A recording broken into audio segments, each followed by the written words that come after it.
നല്ല മഴ വരാൻ പോകുന്നു. ഇതെന്താ? കള്ളന്മാരുടെ ശ്രദ്ധയ്ക്ക് എഴുതാനും വായിക്കാനും അറിഞ്ഞൂടാത്ത കള്ളന്മാർക്ക് വീട്ടിൽ ഒരു തേങ്ങയും മാങ്ങയുമില്ല. തേങ്ങയും മാങ്ങയും എന്തെങ്കിലും ഉണ്ടെങ്കിൽ കതക് തുറന്ന് ഇട്ടിട്ട് കതക് അടച്ചു പോവുക.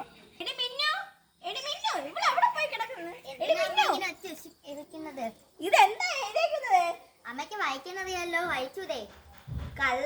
വായിക്കാനും എഴുതാനും അറിഞ്ഞൂടാത്ത കള്ളന്മാർ ഇതെങ്ങനെ വായിക്കും? അതല്ലേ അമ്മ എഴുതി വെച്ചിരിക്കുന്നത്. എടി, വായിക്കാനും എഴുതാനും അറിഞ്ഞൂടാത്ത കള്ളന്മാർ ഇതെങ്ങനെ വായിക്കും? അതല്ലേ ഞാൻ പേപ്പറിൽ എഴുതി വെച്ചിരിക്കുന്നത്. എടി, എഴുതാനും വായിക്കാനും അറിഞ്ഞൂടാ കള്ളൻ. അതെങ്ങനെ കള്ളന്മാർ ഇത് വായിക്കും? എഴുതാനും വായിക്കാത്ത അറിഞ്ഞാത്ത അമ്മ വായിക്കുന്നല്ലോ, അതേപോലെ കള്ളന്മാരും വായിക്കും. നമുക്ക് കള്ളന്മാരെ അകത്തോലെ ഇട്ടിട്ടുണ്ടെന്ന് നോക്കാം. ബാ.